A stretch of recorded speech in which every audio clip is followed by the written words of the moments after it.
What is happening, guys? Jay here, and today I'm back and I will be making a Zoids HMM update, which I promise you is a lot more interesting than that sounds. And the big reason why is I want to share you guys some insights that I've gathered, why I think Zoids is gonna be going big in the coming years, bigger than it has over the past years or even the past decade, if you will.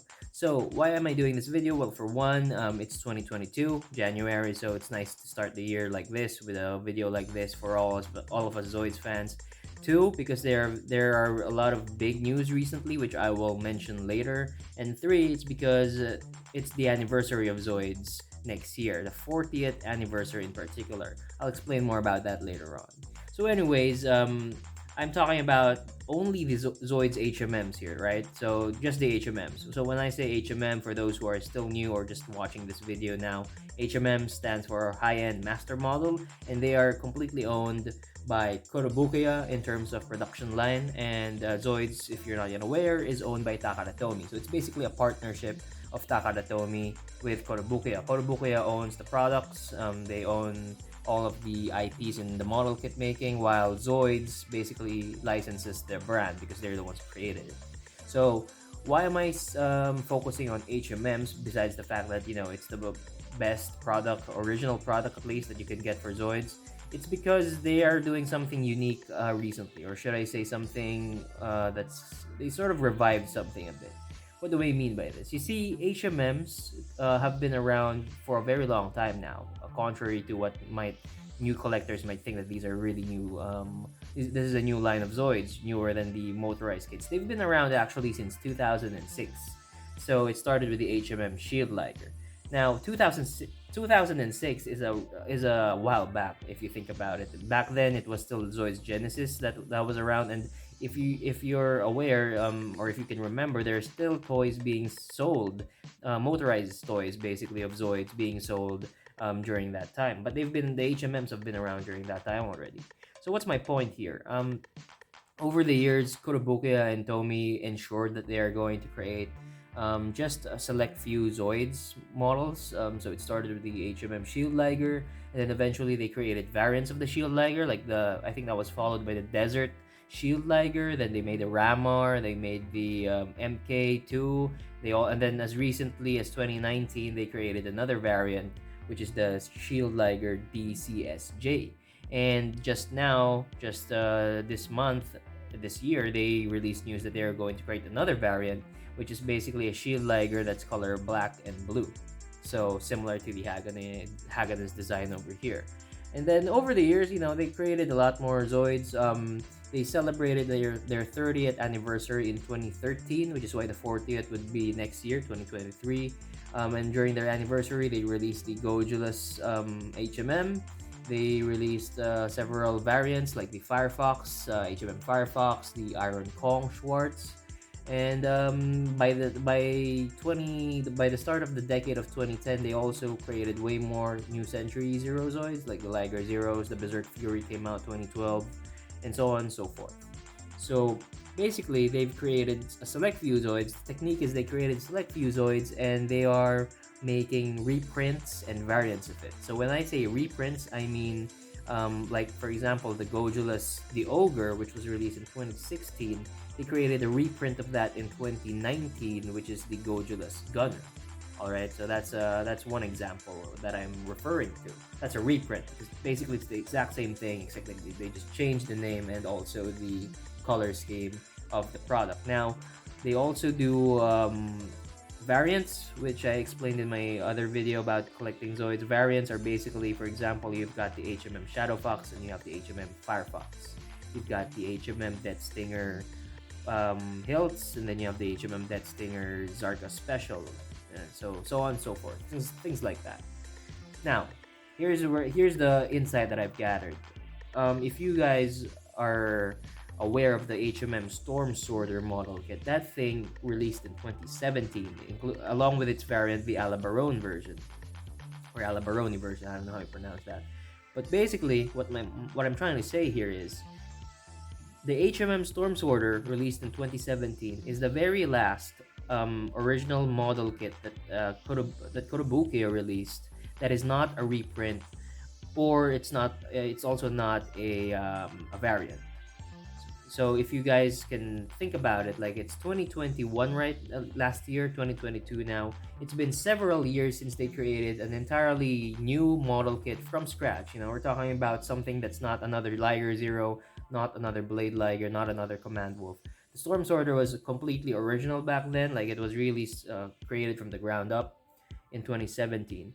And since then, in 2018, 2019, and 2020, they haven't made any new model kits similar to the Storm Sorter. What they've been doing is that they've been making more variants. So, like I mentioned a while ago, that Shield Liger DCSJ released in 2019. Prior to that year, it was the Sturm Tyrant, which is a Yuji Kaida version of the Berserk Fury, released in 2018. And then in 2020, they released, if I'm not mistaken, the Gun Sniper Weasel unit, and the Iron Kong Yeti. So there, I think. I think the Weasel unit released in 2021, but basically they haven't made anything new, completely new in those years, in 2019 to 2020, up until 2021, where this little bugger entered the fray. So this is of course the Rev Raptor HMM, along with its variant, the Raven Raptor HMM. Now, this is a very big development for Zoids HMMs, for Kotobukiya in particular, because after so long, after creating reprints, marking plus, repackaged versions in the period of 2018 to 2020, now we have an entirely new product. Albeit it's a very small Zoid and a very cheap model kit, it's the beginning of something promising. And in fact, it already showed its promise as early as this year. Because if you guys have taken, or if you guys heard the news, we're getting more new model kits for in the next coming years, if not months. It was just announced recently this month that the HMM Konig Wolf is coming along, as well as the HMM Redler. And if my sources is right, they're also making the HMM Green Horn. But the Green Horn is a variant of the Dark Horn. It's a Yuji Kaida variant. So we're doubling down here on the Redler and the Konig Wolf, especially the Konig Wolf. Now, it's important to note that when I'm talking about new Zoids, I'm only referring to the OG Zoids, the classic vintage Zoids. So I'm treating Zoids Wild as a separate thing. Those guys are entirely new products for sure, but I just believe, it's a different audience altogether. So I'll leave the Zoids Wild series separate for now. I'm talking about the vintage Zoids that people have seemingly forgotten about.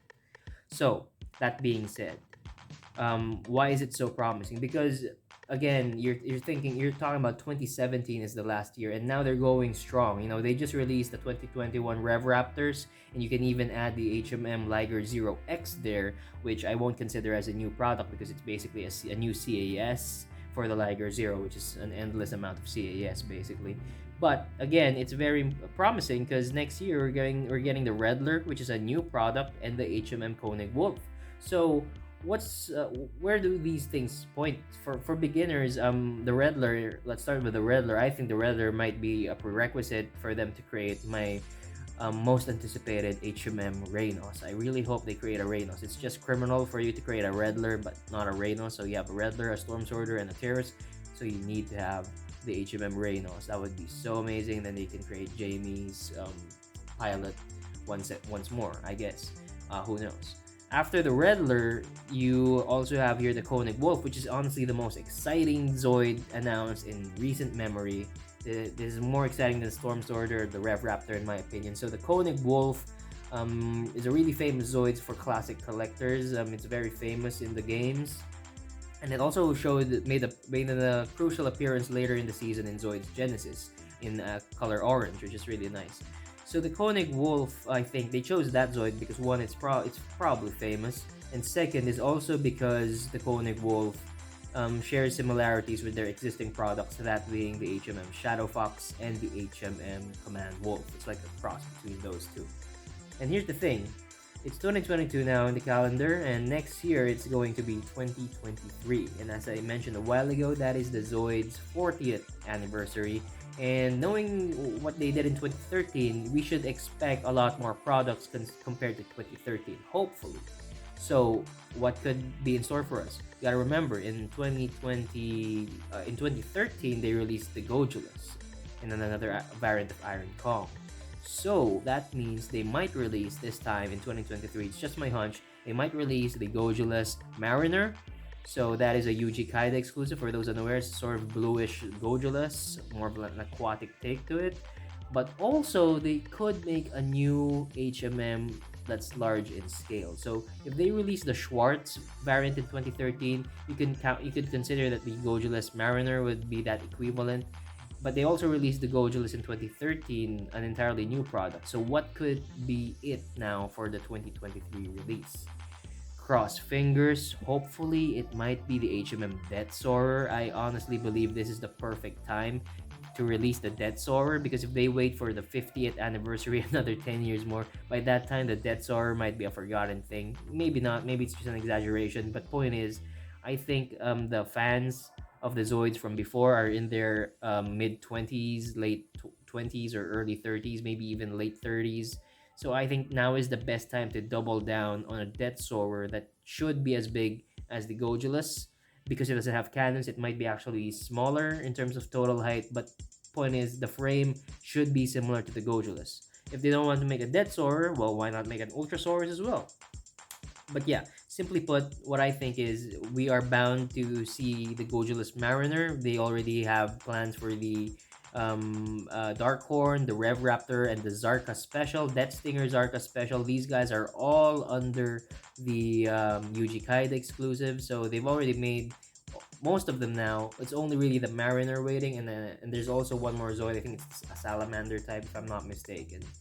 So yeah, there are gonna be more Zoids, and that's basically the point of this video, guys. More Zoids for us because I don't know. Maybe it's because there are more sales recently because of COVID. Maybe in Japan there's a growing number of populations thanks to a growing number of buyers thanks to Zoids. While there are people coming in from Zoids Wild and they're researching further what Zoids was once before, these new kids. So that's really promising. So basically, I just want to congratulate all of us that Kotobukiya is still going strong, because back then, if you were collecting, it might have looked really bleak that Zoids might not be a thing anymore, Zoids HMMs in particular.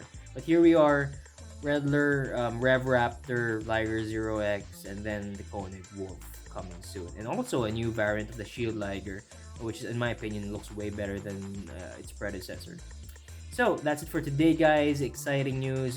Be sure to save money for 2023 because there will be a banger, I think. I hope. Maybe we get a Deathsaurer along with a bloody Deathsaurer. That will be the perfect scenario for all of us Zoids fans. Anyways, guys, that's it for today. Jay here again. Thank you for watching. I hope you enjoyed this video. Happy New Year. Stay safe. And if you enjoyed this video, please hit like and subscribe to Omocha Reviews. It will be much appreciated. Thank you for watching and goodbye.